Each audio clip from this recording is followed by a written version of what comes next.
I don't. How familiar are you with sort of iZotope products or iZotope as a company, or did you just come by and this is like, who are iZotope? That seems cool.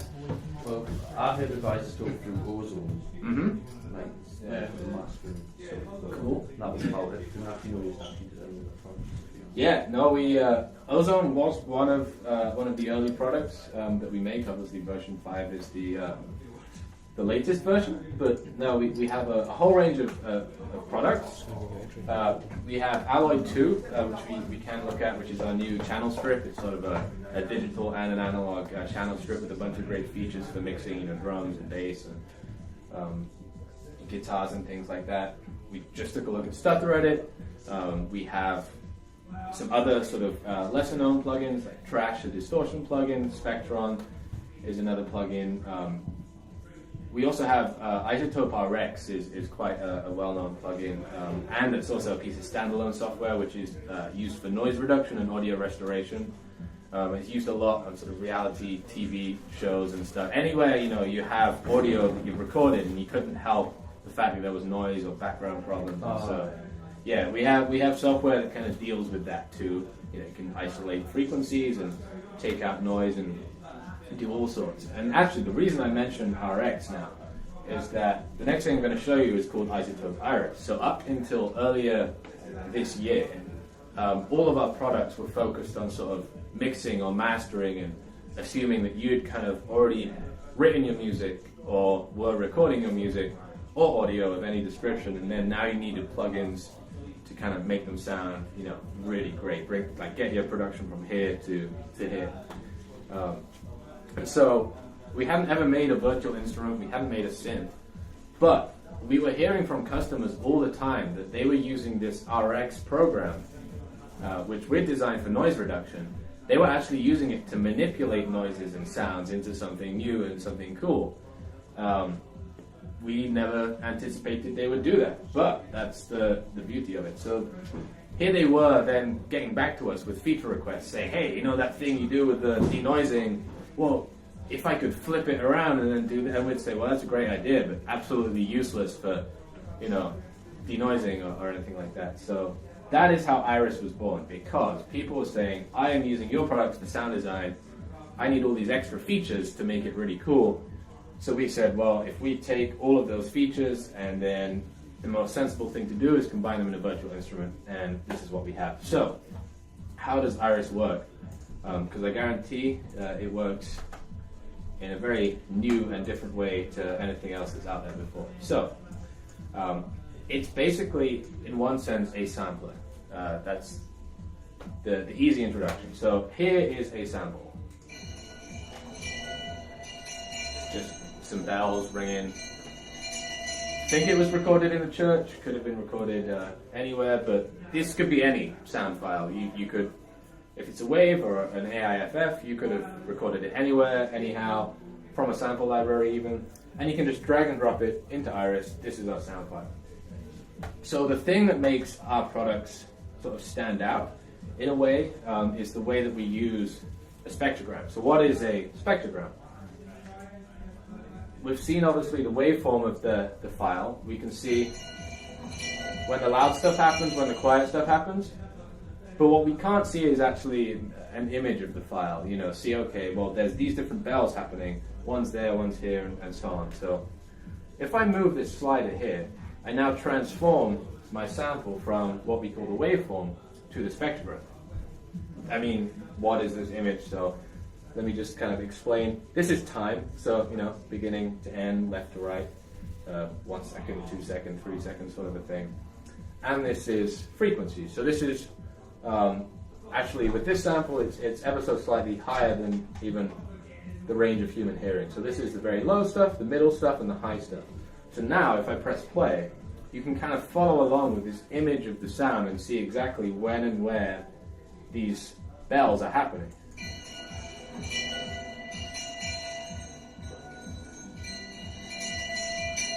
So actually now you can really see, I have a recording, or maybe even a piece of music, like a beat that someone else had made that you dropped in, and then suddenly you'll be able to see, like, there's the drum and there's the synth, and like really see some of the individual elements of the sound. Now, why is that useful? Well, so here we are in Iris. I've dragged my sound. I just have some bells, and the first thing I can do is just play it on its own. So, put my octave up a little bit.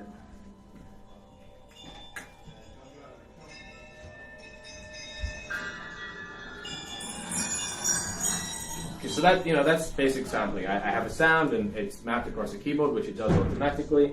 And so I can drag in any sound, it's automatically mapped across the keyboard, and I can just play it back. But what you can do with Iris that you can't do with anything else is that we also say, well, hey, we've got an image of the sound, we've shown them what's going on inside of the sound.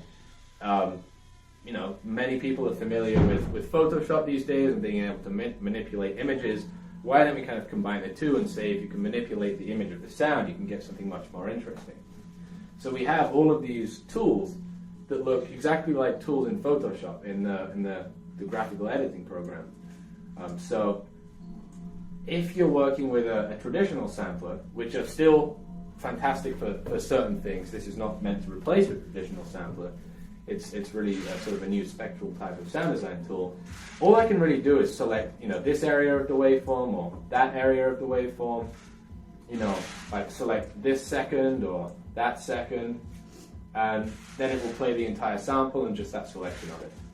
That's kind of what Stutter Edit was doing, grabbing different samples of the audio and manipulating them. But because we have an image, we could say instead of let's play, all of the bells. Let's say I just want to draw a little picture around here and select just these bells. Or maybe I want to select some of these high bells and then move down to some of these low bells.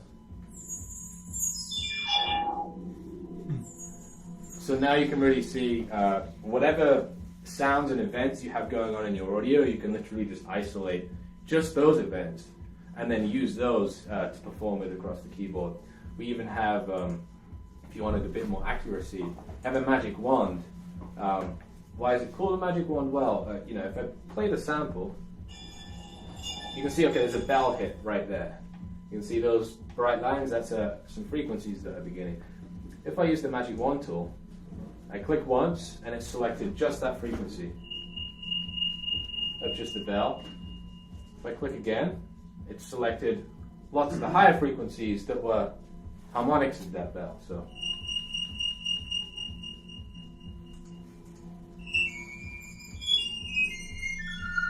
So now we've literally taken an entire sound file and isolated just one thing inside of that sound file. You can't really do that with an EQ or with a filter. Yeah. Can you do that with like full audio tracks, like isolate guitars and bass drums? Obviously, you get some relative what's behind. To some extent, of course. Yeah, if you had a track that had several distinct elements in it, you can drag and drop it into here, and depending on how the mix is, there'll be limited degrees of success, but you'll be able to see the different things happening in the mix, and because you have these tools. And by the way, when I was using the brush tool to kind of paint a little picture, you can also adjust the width of that. So if you needed to be very, very specific and select, just that little one there, you can do that. So you can, if you want, drag in some samples with a lot of different things going on, and then say, I'm just going to select that bit of it, or just that bit of it, for instance, which is where it starts to get sort of really quite exciting. In fact, once I've finished with that sort of looking at Iris, got some great sound examples on video that we can look at too. So that's kind of the basic idea, is that, in a sort of a pretty powerful way, I can suddenly select only certain things in my audio signal in a way that I sort of couldn't really do before. And bearing in mind where we came from with just a sort of a bell sound, that sounds much more interesting, sort of more textural, soundscapey.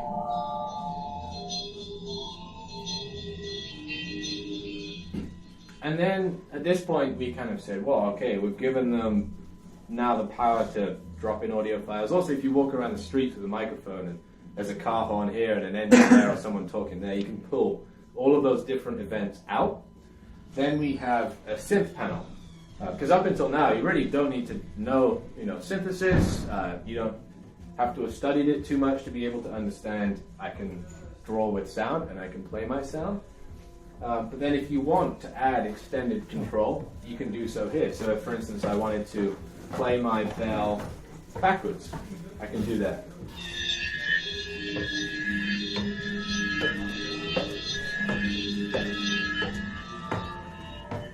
If I wanted to add a little bit of an amplitude envelope to it, to give it more of a shape, and use an LFO to send a signal that will modulate the pitch of the elements that I have already selected.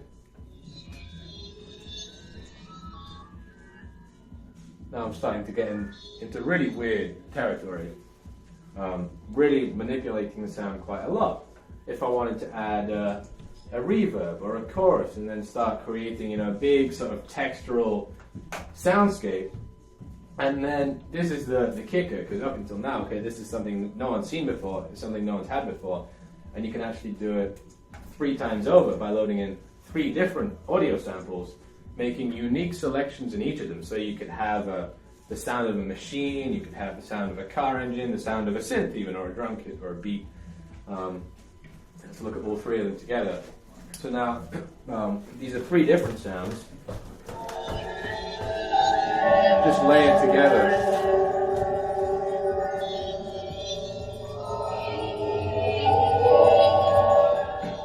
And we can get really quite interesting, textures from it. And that extends to a whole different range of samples. So just like I was talking about with Stutter Edit, with Iris, we include a ton of presets. So you buy Iris and you get over 500 presets and also 4 gigabytes of sound samples that we've already recorded for you that you can drop in here, that the presets use. So this one is probably more of a synth pad.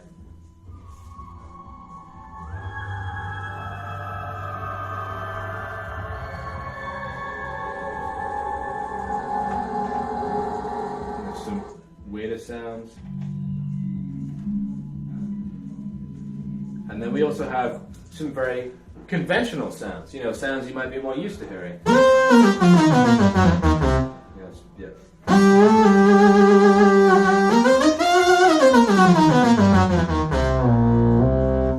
So it's kind of, we try to think of everything that, yes, okay, you can still get your typical synth sounds and get the rave leads or the hip hop leads or the basses.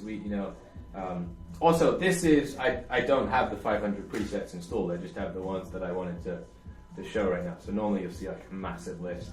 So, we have some basses in there as well.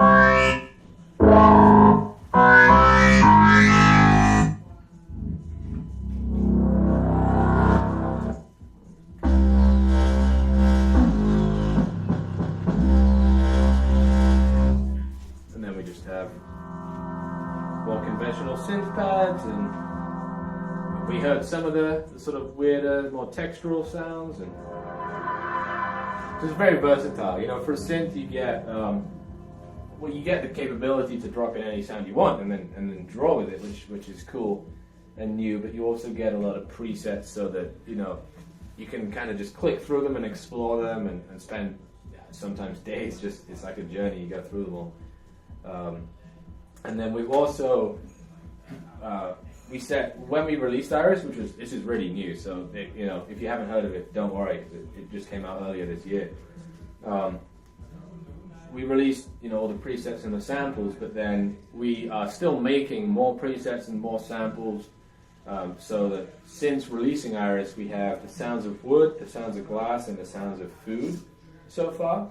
And they're like little add-on packs, and they're barely any money. I know in US dollars they're like, some are $29, some are $49, and you get, again, like 100 or 200 more presets.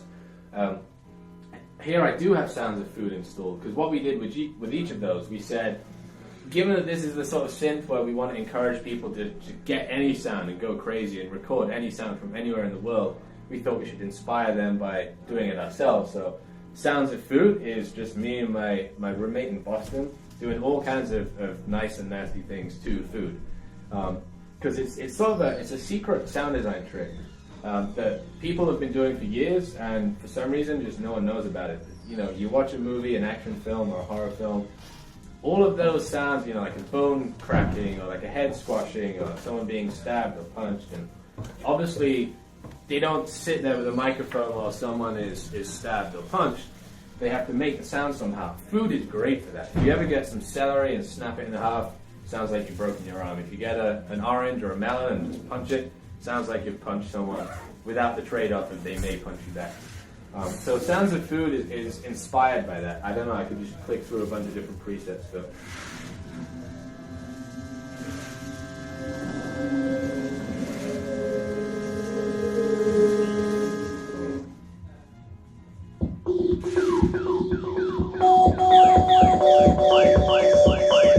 That's made from a carrot. I see the name of the samples here, you see. So, what's this one made from? This is made from 2 carrots and a watermelon. Because the other thing we did with some of the food items that we were recording, you may have seen on YouTube, there's this Japanese guy, it's pretty popular. He takes fruit and vegetables, you see him? Yeah, and he'll take a carrot. He'll drill a hole down the middle, and then kind of another hole to make a little bit of a reed, like in a recorder or a clarinet or something. And then he'll make himself holes, and he basically just makes like carrot flutes or banana instruments, like banana ocarinas or something. And so we tried that too. So I know for a fact that this one is made from a carrot whistle.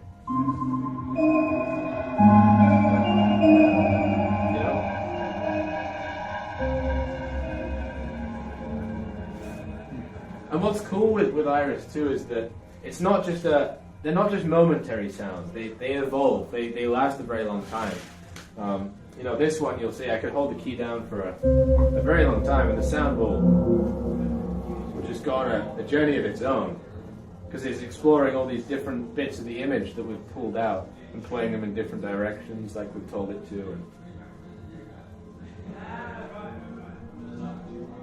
see, it's still changing, it's still going. So it's the sort of instrument you can also evolve with it and have a very long pad or a soundscape, and so it's great for electronic production too. You know, you can have build sweeps and transitions with it like that, which is really fun. And then, of course, we've just looked at this view, but we have a mix window too.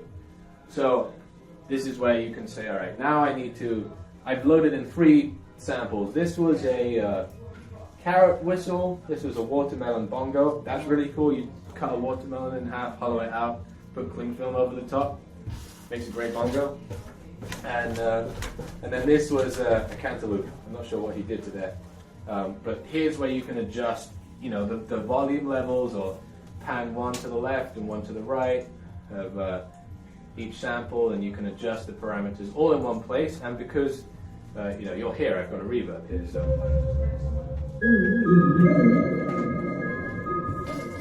so here's where you can adjust the reverb down here.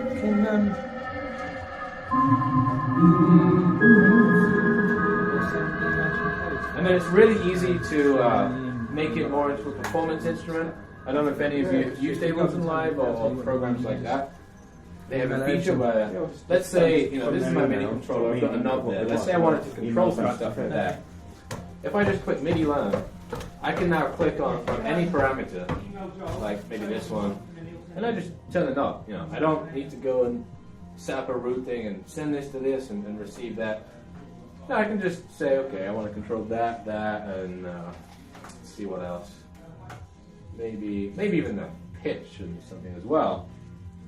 And then I turn that off, and just by clicking and moving,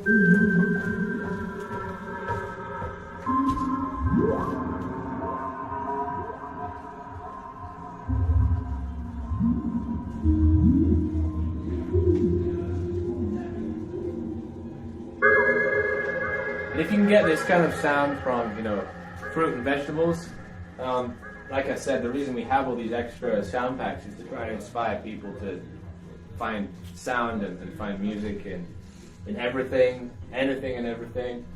I wonder if I have, if not, I can get the internet access up, but I have somewhere definitely some, yeah, I think I have it right here, some video examples. So in the run-up to releasing Iris, obviously, you know, we were going out recording all sorts of sounds from anywhere and everywhere, because those are some of the sounds that went into the product, but also to kind of demonstrate the potential of the plugin. So this is a little video. There's no talking. You can just see and listen. And I'll put it on the bigger screen too. Make it a bit more accommodating. So this one, this what's in here. There's some wolves at the zoo just howling. I recorded those. There were some seagulls at the seaside, and I can't remember what the other one was, but we'll find out. So you'll see, in each case, you'll hear the sound. You'll see the sound as an image, then you'll see how I, very quickly, of course, but you'll see how I manipulated the sound, and you'll hear the result. Then I'll add another sound, and I'll just keep layering them, because you can layer the sound in Iris.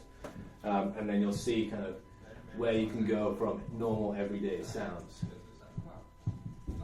And this is just that intro sound.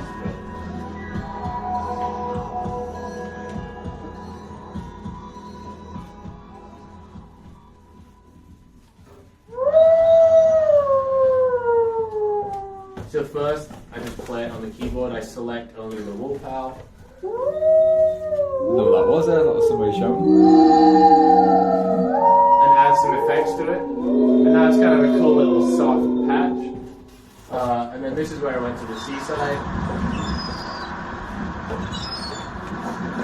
You can see the seagulls up at the top. So I selected a bit that just had seagulls. That's cool. Mixed everything together.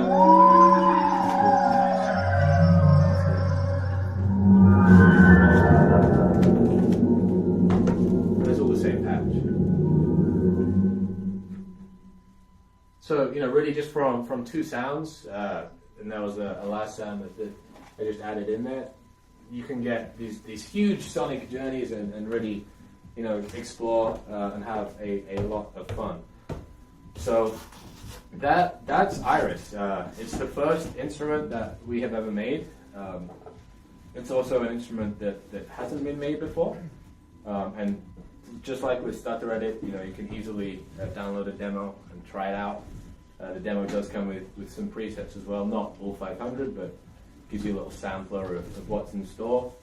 And then there's, you know, I think you can even try. I know there's a demo station upstairs in the shop, which you can come in and try the iZotope stuff on there sometimes as well. And I know the Soundware guys have been playing with Iris a lot, so you can definitely try it out. And then I think we have plenty of boxes too that you can come in and pick one up and take it home, which is hopefully what you want to do after playing around with it. But yeah, so that's and I'm using it as a standalone. But it's, again, it's a plugin, so you can use it in even GarageBand, Logic, Ableton, Cubase, Pro Tools, Reaper, Studio One, name your host, insert here, and it should work pretty nicely. So even if you've never seen, you know, a spectrogram before, I mean, how much is that to understand beyond, well, here's my sound, here's a picture of something in my sound, I'm just going to select it, play it back, and let's get some, alright, because it's super low. Oh, my volume's up. So this is called Cosmic Twinkles. I think maybe this was Surreal or something. There's also there's a Sounds of Glass pack, which is very dear to me because I destroyed my body and got cut everywhere, like making this glass pack. But it's very fun. So definitely check it out. Experiment with it. Also, you know, if you have any questions right now, it's here. We could do that. But yeah, don't be scared of it. Download it. Try it out for 10 days and then come back to Soundware and they'll help you guys out.